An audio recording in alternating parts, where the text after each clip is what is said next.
Lajthia po kthehet gjithnjë më shumë në një kulturë bujqësore me potencial në qarkun e Gjirokastrës. Aktualisht në këtë qark kultivohen rreth 110 hektar me lajthi, nga të cilat sigurohen afërsisht 250 ton prodhim në vit. Megjithse prodhimi ka shënuar një rritje dhe interesi fermerëve për këtë kulturë mbetet i lartë, sfidat nuk mungojnë. Problemi më i madh me të cilën përballen kultivuesit është mungesa një tregu të sigurt për shitjen e prodhimit. Kjo situatë i detyron fermerët të përballen me vështirësi në tregëtim dhe shpeshherë me çmimet që nuk përputhen me mundin dhe investimet e tyre.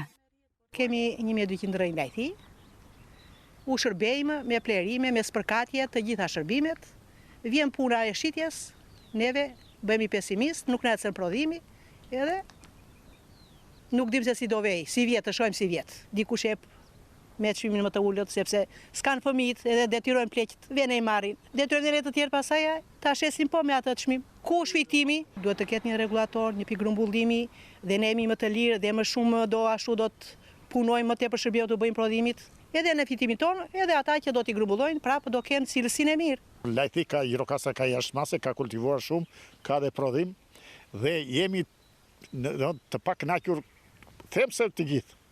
Edhe unë them për vetë time, po edhe të tjerët besoj janë dhe, sepse ne nuk kemi pikë grumbullimi.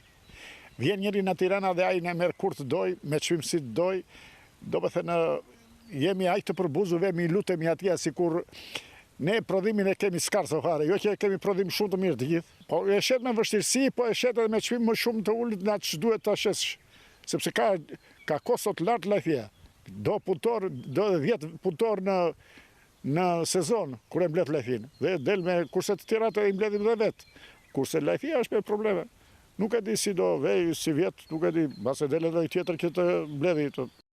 Përfaqësues të sektorit të bujqësisë vlerësojnë se një mbështetje më e madhe financiare dhe krijimi një mekanizmi që garanton tregun do të ndikojë drejt për drejt në zhvillimin e këtij sektori. Sipas specialistit të bujqësisë Balil Bineri, rikthimi i skemës IPARD do të ishte një mundësi e rëndësishme për fermerët.